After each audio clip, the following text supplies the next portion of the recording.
खबर दिन भर देखेंगे आप। मैं हूं आपके साथ, आपका मेजबान रहीम अहमद खान। नजर डालेंगे देश और दुनिया की तमाम बड़ी खबरों पर। आगाज हेडलाइंस के साथ करेंगे। सुर्खियों को पेश करने में ताउन किया है डॉक्टर ऑर्थो ऑयल के साथ साथ डॉक्टर ऑर्थो कैप्सूल्स साथ लेना ना भूलें। लोकसभा में स्पीकर के खिलाफ तहरीक अदम एतमाद हुई नाकाम। अमित शाह ने राहुल गांधी को बनाया निशाना। ऐवान में अपोजिशन का हंगामा।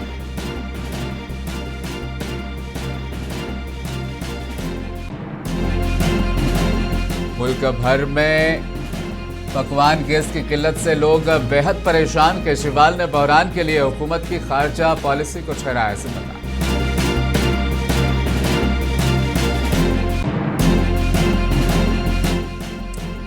हिंदुस्तान में खाम तेल की सप्लाई मुकम्मल तौर पर महफूज है और फिलहाल किसी किस्म की किल्लत का सामना नहीं। वजारत पेट्रोलियम का बयान।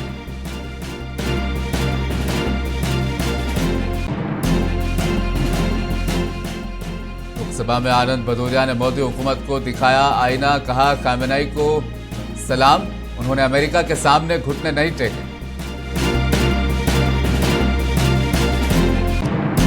और लिबनान में इजरायली हमलों में शिद्दत। 570 अफराद जहां बहक और 7 लाख से जायद बेघर। मजीद लिबनानी शहरियों को इनखला का हुक्म।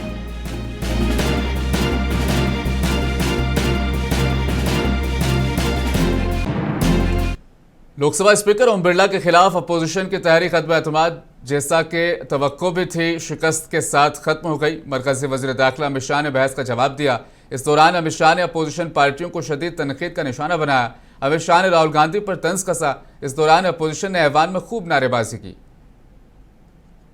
लोकसभा के नियम 351 में 374 अव्यवस्था अनुशासनहीनता की स्थिति में स्पीकर को चेतावनी करने का अधिकार है, नामित करने का अधिकार है, निष्कासन करने का अधिकार है और निलंबित करने का भी अधिकार है। मुझे बताइए साहब, सभी सदस्य इस बात पर सहमति व्यक्त करेंगे कि वेल में आकर कागज फाड़कर स्पीकर की चेयर पर फेंकना आप असहाय बना देना चाहते हो स्पीकर साहब को? किस प्रकार से सदन चलाएंगे? सदन किस प्रकार से चलाएंगे? टेबल पर नाचते हैं। मैं समझ रहा हूं साहब, किसी के एडवाइजर एक्टिविस्ट हो सकते हैं, किसी के एडवाइजर आंदोलनकारी हो सकते हैं, मगर आंदोलन और एक्टिविस्ट को सदन में सदन के नियमों के अनुसार ही चलना पड़ेगा, क्योंकि यहां लोकसभा में अपोजिशन राहुल गांधी ने ऐवान की कार्रवाई के दौरान हुकूमत और पार्लिमानी तरीकेकार पर सख्त एतराजात उठाते हुए कहा अपोजिशन को अपनी बात रखने का मुनासिब मौका नहीं दिया जा रहा। उन्होंने इल्ज़ाम लगाया कि जब भी वो अहम सवालात उठाते हैं तो उन्हें बोलने से रोक दिया जाता है। राहुल गांधी ने स्पीकर को मुखातिब करते हुए कहा कि ऐवान हिंदुस्तान की अवाम की नुमाइंदगी करता है। ये किसी एक जमात का नहीं बल्कि पूरे मुल्क का इदारा है। House represents the whole country. Every time we get up to speak, we are stopped from speaking.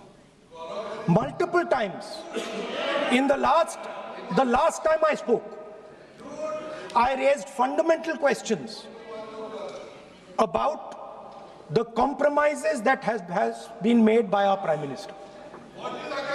I will start to speak. You be multiple times.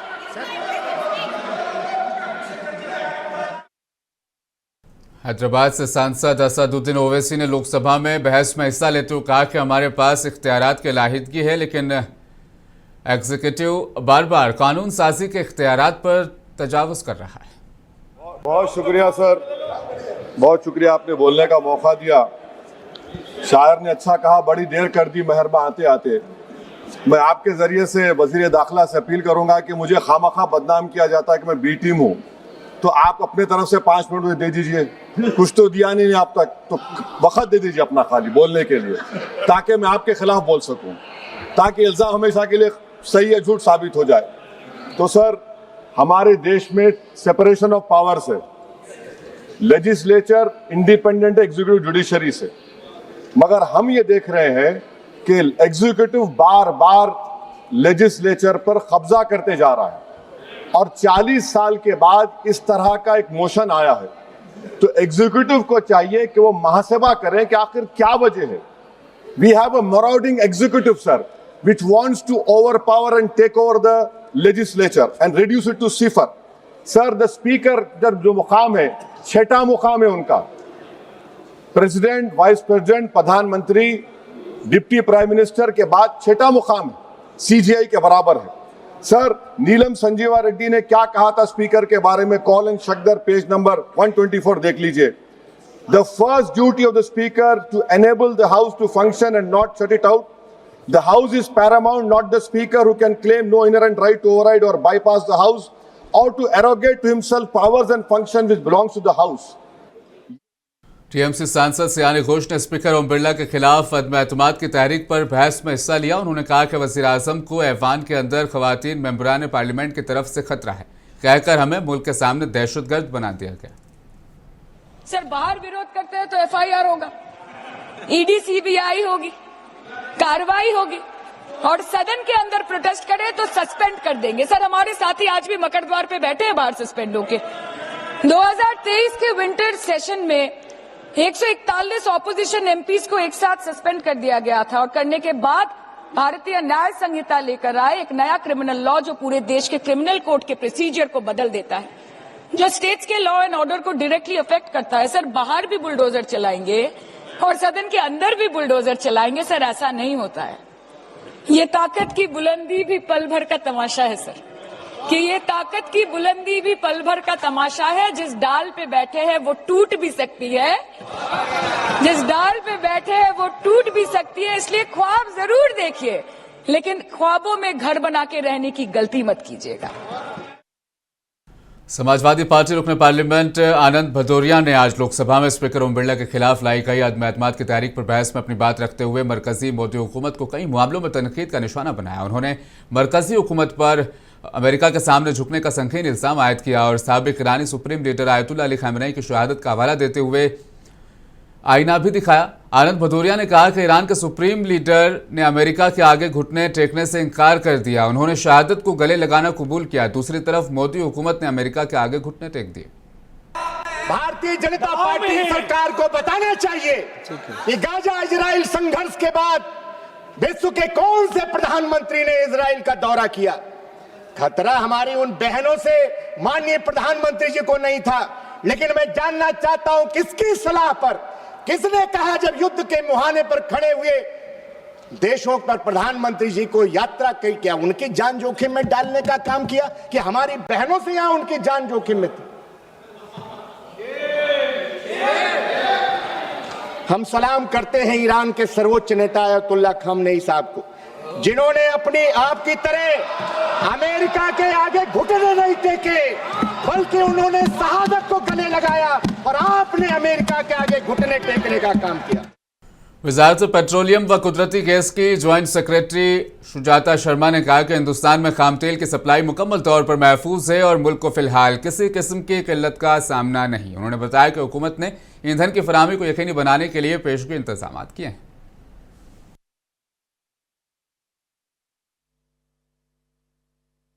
India's crude supply remains secure. Our daily consumption is about 55 lakh barrels. Through diversified procurement, the volumes we have secured through today exceed what would normally have arrived through the Strait of Hormuz during this period. Bharat में आज हम लगभग 40 देशों से crude आयात करते हैं। Further, the OMCs have secured various crude cargoes from different sources, and as a result of this diversification, about 70% of our crude import is now coming from routes outside the Strait of Hormuz. मुल्क में LPG gas की कमी की खबरों और बढ़ती कीमतों को लेकर आम आदमी पार्टी के कौमी कन्वीनर अरविंद केजरीवाल ने मरकजी हुकूमत को हदफ तनकीद बनाया। दिल्ली में प्रेस कॉन्फ्रेंस के दौरान केजरीवाल ने कहा कि आज मुल्क संगीन बहरान से गुजर रहा है। मुल्क में एलपीजी की भारी किल्लत पैदा हो गई है। इसकी असल वजह मुल्क की मौजूदा हुकूमत की खारजा पॉलिसी है। पूरे देश में एलपीजी गैस जिसे हम बोलते हैं, जो घरों में खाना बनाने के भी काम आती है, रेस्टोरेंट में, इंडस्ट्री में, तरह तरह से लोग इसका इस्तेमाल करते हैं, एलपीजी सिलेंडर का, गैस का। इसकी देश में भारी किल्लत हो गई है और उसका कारण है कि पूरे देश में जितनी डेली प्रोडक्शन होती है उसकी 50% प्रोडक्शन कम हो रही है, 50% प्रोडक्शन कम हो रही है। ये कैसे, मैं आपको थोड़ा समझाता हूँ। हमारे देश में जितनी एलपीजी की खपत है उसका 60% इंपोर्ट होता है और उस 60% इंपोर्ट का 90% स्ट्रेट ऑफ हॉर्मुज से आता है। शिवसेना यूबीटी के रुकन पार्लियामेंट संजय राउत ने मगरबी एशिया में जारी तनाज़े के दरमियान मुल्क में एलपीजी सिलेंडर के बहरान के हवाले से मरकजी हुकूमत पर सख्त नुक्ताचीनी की है। उन्होंने कहा हुकूमत के दावे झूठे साबित हो रहे हैं और एलपीजी और ईंधन की किल्लत बहुत से शोबों को मुतासिर कर रही है। पर जो संकट है, गैस, घरेलू गैस, कमर्शियल गैस, ऊर्जा, हम उससे कैसा निपटारा करेंगे? मुंबई जैसे शहर में, दिल्ली जैसे शहर में, बेंगलोर में 30% रेस्टोरेंट्स बंद हो गए हैं गैस की किल्लत से। 30%। उसका सीधा असर होता है रोजगार पर। मोरबी का टाइल्स उद्योग बंद हो गया है जो गुजरात में है। मोरबी में 4 लाख से ज्यादा जो लोग हैं वो उसी उद्योग पर निर्भर है। महाराष्ट्र में फाउंड्री उद्योग है, फाउंड्री, इंजीनियरिंग, फार्मास्यूटिकल्स, उनके लिए भी ये गैस की जरूरत होती है। मगरबी एशिया में जारी जंग ने दुनिया भर में मुआशी सरगर्मियों को शदीद मुतासिर किया। हिंदुस्तान में भी उसका असर देखने को मिल रहा है। खासतौर पर पकवान गैस की किल्लत से लोग बेहद परेशान हैं। एक तरफ जहां हुकूमत किसी किस्म का बहरान न होने का दावा कर रही है तो दूसरी जानिब जमीनी हालात कुछ और तस्वीरें बयान कर रहे हैं। महाराष्ट्र के पुणे में हमारे नुमाइंदे मजर शेख ने सूरत हाल का जायजा लिया। ईरान पर इजराइल और अमेरिका के हमलों के बाद जहां खित्ते में कशीदगी बढ़ गई है, वहीं दुनिया भर से मौशी तौर पर इसके मनफी असरात मुरतब हो रहे हैं। ईरान की तरफ से खलीजी ममालिक में अमेरिकी तनसीबात को निशाना बनाने के बाद सूरत हाल मजीद अबतर हो गई है। खित्ते से तेल और गैस समेत दीगर ज़रूरी अशिया की सप्लाई का अमल मुतासर हुआ है। हिंदुस्तान में भी इसका असर देखने को मिल रहा है। ख़ास तौर पर पकवान गैस की किल्लत से लोग बेहद परेशान हैं। एक तरफ जहां हुकूमत किसी किस्म का बहरान न होने का दावा कर रही है तो दूसरी तरफ ज़मीनी हालात कुछ और तस्वीर बयान कर रहे हैं। महाराष्ट्र पुणे के भवानी पेट इलाके में गैस सिलेंडर लेने के लिए लोगों की लंबी कतारें देखी जा रही हैं। लोगों का कहना है कि कई घंटे इंतजार के बाद सिलेंडर मिल रहा है और कीमतों में भी इजाफा हुआ है। ईरान और इजराइल के जंग के असरात जो है पुणे में देखने को मिल रहे हैं। जिस तरह से आप देख सकते हैं कि सिलेंडर, एलपीजी सिलेंडर के लिए भारी बड़ी तादाद में यहाँ पर लोगों की भीड़ उमड़ी है। लोग हमारे साथ हैं जो कि सुबह से यहाँ पर रुके हैं। आइए जानते हैं किस तरह की दिक्कतें आ रही है सिलेंडर को लेकर। जी, इंडिया वाले कह रहे हैं, हुकूमत ये कह रही है कि हमारे पास शॉर्टेज नहीं है। अगर शॉर्टेज नहीं है तो इतनी लंबी लाइन क्यों दिख रही है? पहली चीज। दूसरी चीज ये है कि सुबह 11 बजे से लाइन में रुके हुए और अब जाके नंबर आने वाला है। और आज देखिए क्या हालत है कि लोग परेशान है और अभी ये हालत है। अगर ऐसे ही 10-15 दिन और रही तो मुझे लग रहा है कि बहुत हाहाकार मचने वाला है। बस अल्लाह ही हिफाजत करना है। कब से आए आप यहाँ पे? कब से रुके? 8 बजे से आई हुई। 8 बजे से आए। क्यों इस तरह का मसला हो रहा है? कुछ बात की आपने एजेंसी वालों? नहीं, कुछ नहीं। क्या बोलते, सब लाइन लगी, इसके हम भी लाइन लगा के रुके। मैं सुबह में 8:30 बजे आई लाए। उनको पूछा तो बोलते वार चालू रहने की वजह से सिलेंडर स्टॉक नहीं है। ऑलरेडी लोग क्या करेंगे? हमको लिखने को नहीं आता, दूसरे से लिख के भी आते हम लोग ने। और वो बोल रहे ये पावती लाओ, वो पावती लाओ। सुबह 9 बजे से खड़ी ला इधर ना। उनका आदमी लोग ऑफिस के अंदर बैठे ले, मस्त लोग हवे में बैठे ले, बोलते हमसे पैसे ज्यादा भी ले रहे, हवे में बैठ के ना। उनका आदमी है ना कोई है और लोग बोल रहे स्टॉक कम है। स्टॉक कम है तो फिर इतनी लाइन क्यों ले रहे लोग? जब 300 सिलेंडर 300 पावते दो तुम। ये देखिए, ये कुछ रेट भी इसमें बढ़ाया गया है 915 रुपए में, जो कि 860 या तकरीबन कुछ मिलता था। 870 रुपए के करीब सिलेंडर मिलता था, लेकिन आज जो है वो 915 का किया गया है। कंपनी एक तरफ कुछ जीआर इस तरह से निकाली है कि सिलेंडर अवेलेबल है, डरने की बात नहीं है। लेकिन जिस तरह से आप भीड़ देख सकते हो, यहाँ पर भीड़ ये बता रही है कि सिलेंडर कहीं ना कहीं लोगों के अंदर खौफ है और कहीं ना कहीं सिलेंडर की शॉर्टेज है। हमारे नुमाइंदे मजर शेख ने गैस एजेंसी के हुक्काम से भी बात की। हुक्काम ने गैस सिलेंडर की किल्लत की तरदीद की और कहा कि लोग गैर जरूरी तौर पर परेशान हो रहे हैं। इस तरह के जब हालात है, लोगों के अंदर डर सा है कि सिलेंडर की कमी हो रही है, सिलेंडर नहीं मिलेगा, तब जाके ही क्यों इस तरह की प्रॉब्लम होगा। अभी सर प्रॉब्लम अभी है, सुबह 2 घंटे के लिए प्रॉब्लम था, बुकिंग नहीं हो रहा था। अभी कस्टमर का बुकिंग भी हो रहा है तो कस्टमर को ज्यादा भय है कि हमको नहीं मिलेगा, गैस बंद होएगा करके ही ज्यादा गर्दी हुई। ये आपकी जो डोर टू डोर सर्विस थी वो चालू रहेगी या बंद कर दी? और चालू है, पर तो कस्टमर क्या बुकिंग यहाँ पे ही आके ही करते हैं, तुरंत चाहिए हमको, ऐसा बोल रहे हैं। रेट भी कुछ बढ़ाया गया है, जो कि 860 में 70 में मिलता था वो अभी 900 पे 915 रुपए में किया है। क्यों, क्या वजह? अभी वो गवर्नमेंट ने रेट बढ़ाया है अभी सर। अच्छा, गवर्नमेंट से ही रेट बढ़ा है। अच्छा, क्यों, किस लिए, कुछ वजह बताई होगी आपको रेट बढ़ने की? नहीं, वो उनको गवर्नमेंट बढ़ा दिया है बीच में, 915 रुपए 50 पैसा किया अभी। लोगों को आप क्या आह्वान करेंगे हमारे चैनल के माध्यम से? सर, लोगों को हम ये बोल रहे हैं सिलेंडर आपको मिलेगा। सिलेंडर क्यों आ रहा है, सिलेंडर मिलेगा, परंतु पब्लिक को शांत बैठने के लिए बोल रहे, बैठते ही नहीं है। तुरंत ही बुकिंग यहाँ पे आके करते, हमको अभी चाहिए, ऐसा बोल रहे हैं। डर का भय ज्यादा है लोगों को, परंतु वैसा कुछ नहीं है सर, सिलेंडर आ रहा है। हालांकि हुकूमत ये दावा कर रही है कि मुल्क में ईंधन को लेकर किसी किस्म का बुहरान नहीं है, लेकिन मुल्क के मुख्तलिफ इलाकों से आने वाली तस्वीरें इन दावों की कलई खोल रही हैं। गैस की किल्लत की इत्तलात के दरमियान घरेलू गैस में फ़ी सिलेंडर की कीमत 60 रुपये और कमर्शियल सिलेंडर की कीमत 115 रुपये का इजाफा कर दिया गया है। कमर्शियल गैस की सप्लाई रुकने से कारोबार बुरी तरह से मुतासर हो रहा है। मुल्क के कई बड़े शहरों में होटल मालिकान ने कहा कि अगर गैस सप्लाई जल्द बहाल नहीं हुई तो आर्जी तौर पर होटल्स बंद करना पड़ सकता है। मुंसिफ टीवी के लिए पुणे से मजहर शेख की रिपोर्ट।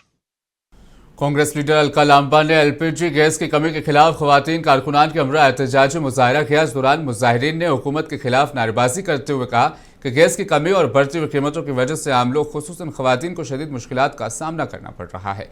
अलका लांबा ने इल्ज़ाम आयद किया कि हुकूमत अवाम को मुनासिब मिकदार में एलपीजी फराहम करने में नाकाम हो रही है।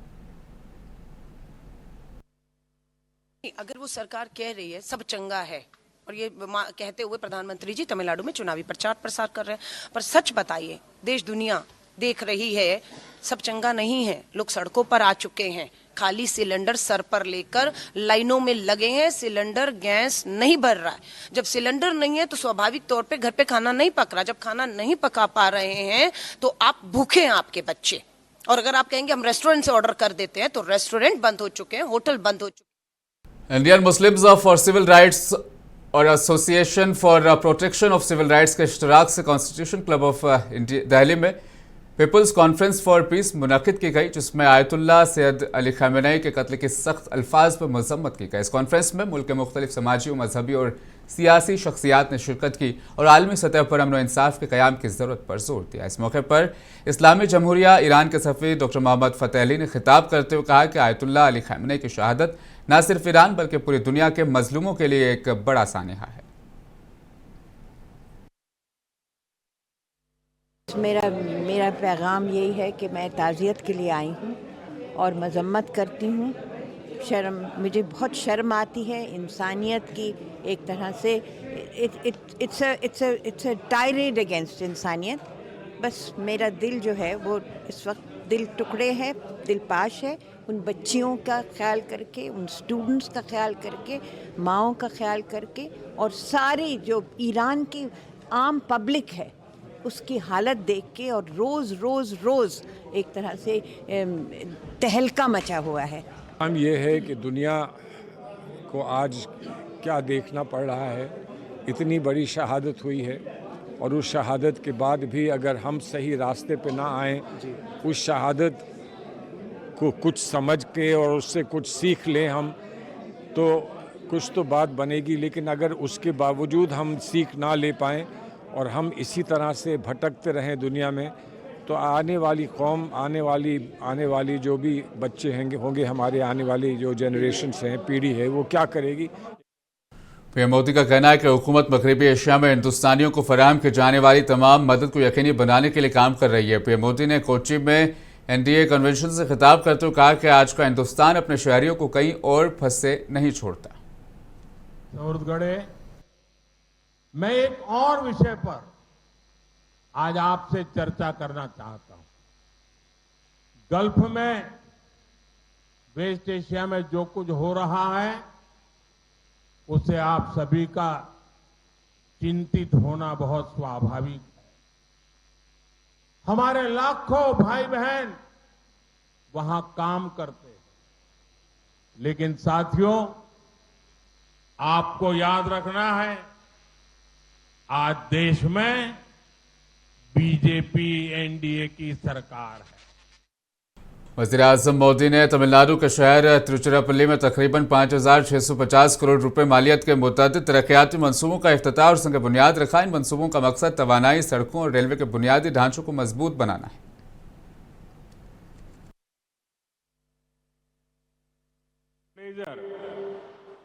To be here in this wonderful city of Trichy. Today's program is an important one for the future of Tamil Nadu. It is related to project worth 5,600 crore rupees. These projects are about infrastructure, for clean energy, petroleum-related manufacturing. Tamil Nadu के वज़ीर आला M के Stalin ने चेन्नई के इलाके park town में वाक़ तारीखी विक्टोरिया पब्लिक हॉल में मुनक़िदा एक तकरीब से खिताब किया। इस मौके पर मुख्तलिफ शोबों में नुमाया खिदमात अंजाम देने वाली शख्सियात को खिराज तहसीन पेश किया गया। तकरीब के दौरान वज़ीर आला स्टालिन ने कहा, रियासती हुकूमत समाजी तरक्की, तालीम और अवामी फलाह बहबूद के मंसूबों को तरजीह दे रही है। வெற்றியாளர்களுக்கான பாராட்டு விழாவிலே கலந்து கொண்டு நிகழ்ச்சிக்கு வருகை தந்துள்ள அனைவரையும் வரவேற்று மகிழ்ந்திருக்கக்கூடிய மாண்புமிகு துணை முதலமைச்சர் தம்பி உதயநிதி ஸ்டாலின் அவர்களே, மாண்புமிகு அமைச்சர் சேகர்பாபு அவர்களே, மாண்புமிகு அமைச்சர் திருமதி கயல்விழி செல்வராஜ் அவர்களே,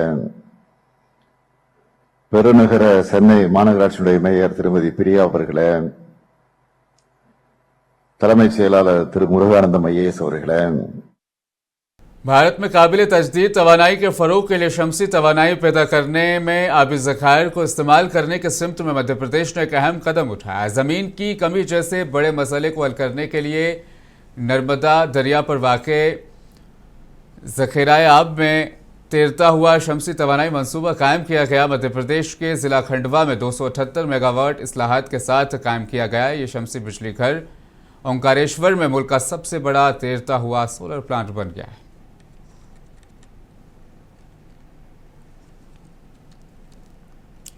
इसराइल, अमेरिका और ईरान के बीच हमलों का सिलसिला जारी है। ईरानी मुसल्लह अफवाज ने इसराइल और मुतअद्दिद खलीजी ममालिक पर मिसाइलों और ड्रोन से हमले किए हैं। सऊदी वज़ारत दिफा ने मुमलिकत के मुख्तलिफ इलाकों में 7 बैलिस्टिक मिसाइलों और 7 ड्रोन्स को फिजा में तबाह करने का ऐलान किया है। कुवैत में वज़ारत दिफा ने कहा कि वह चार्टर ड्रोन्स को रोका गया, जबकि दीगर खुले इलाकों में वो गिरे हैं। आबना हरमुज़ गुजरने वाले 3 जहाज़ों को नामालूम मिसाइल से निशाना बनाया गया है।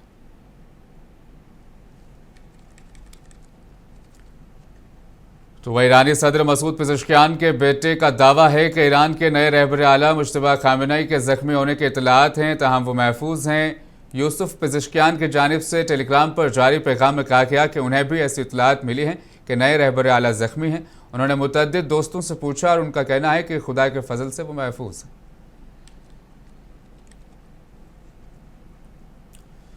इजरायली फौज ने जनूबी लेबनान और बैरूत के जनूबी ज़ाहिया पर नए सिरे से फ़िज़ाई हमले किए हैं। ये हमले इजरायली फ़ौज की जानिब से इनखला के नए इंतबाह जारी करने के बाद किए गए, जबकि हिज़्बुल्लाह और इसराइल के दरमियान जंग के आगाज़ से अब तक हुकाम के मुताबिक तकरीबन 7,60,000 अफराद नकल मकानी कर चुके हैं। इसराइली जंगी तैयारों ने जनूबी ज़ाहिया के इलाके फिलजामूस पर शदीद बमबारी की। इसराइली फ़ौज ने बड़े पैमाने पर इनखला के नोटिस देने के बाद इलाके में हिज़्बुल्लाह के इंफ्रास्ट्रक्चर पर हमलों का दावा किया है।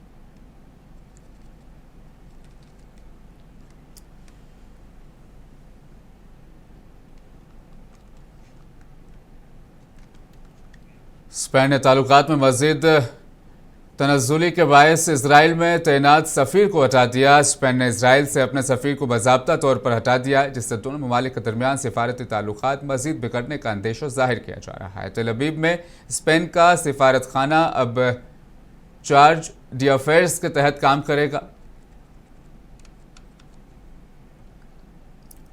अमेरिकी फौज ने आबना हरमुज़ के करीब ईरान के बारूदी सुरंगें बिछाने वाले 16 बहरी जहाज़ों को तबाह करने का ऐलान किया है, जबकि अमेरिकी सदर ट्रंप ने तस्दीक की है कि अमेरिकी अफवाज ने ईरान के बारूदी सुरंगें बिछाने वाले 10 बहरी जहाज तबाह किए हैं। उन्होंने तेहरान को मुतनब्बे किया है कि अगर आबना हरमुज को निशाना बनाया गया तो उसे बेमिसाल फौजी नतायज का सामना करना पड़ेगा।